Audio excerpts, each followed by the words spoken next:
අද බත් කන්න බෑ වගේද? එහෙනම් ඔන්න අද මං ගෙනාව කෙටි වෙලාවකින් හදා ගන්න පුළුවන් සුපිරි කෑමක්.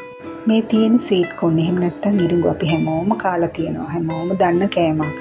මම මේක මේ විදිහට ගලවගෙන දෙකට කපාගෙන මම ඉක්මනින් තම්බ ගන්න නිසා ප්‍රෙෂර් කුකර් එකට දාගෙන මේ විදිහට තම්බ ගන්නවා.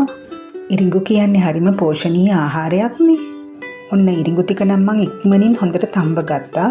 දැන් මම මේවා මේ විදිහට ඇට ටික වෙන් කර ගන්නවා. වෙන් කරගෙන භාජනයකට මේ විදිහට දාලා මම මේක පැත්තකින් තියා ගන්නවා. ඊළඟට මම හොඳින් තම්බාගත්තු බිත්තර දෙකක් හා අලගෙඩියක් මේ විදිහට අරගෙන තියෙනවා. ඒවා මම මේ පෙනෙන විදිහට හොඳින් වෙන වෙනම ග්‍රේට් කර ගන්නවා. ග්‍රේට් කරගෙන භාජන වලට වෙන වෙනම දාගෙන පැත්තකින් තියා ගන්නවා.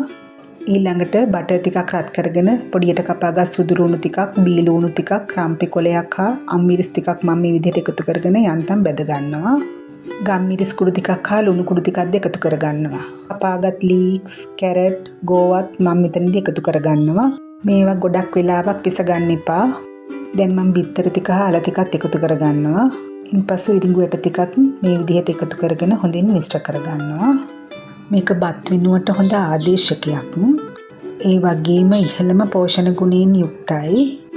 මේක හොඳ ලන්ච් බොක්ස් අයිඩියා එකක්. ඉස්කෝලේට ගෙනියන්න පුළුවන්, ඔෆිස් එකට ගෙනියන්න පුළුවන්. හරිම පහසුවෙන් මේක උදේට පිළියෙල කරගන්නත් පුළුවන්. ඒ වගේම මාව සබ්ස්ක්‍රයිබ් කරපු, ලයික් දාන, කමෙන්ට් එකකින් මාව දිරිමත් කරන ඔයාලා හැමෝටම ගොඩාක් ස්තුතියි.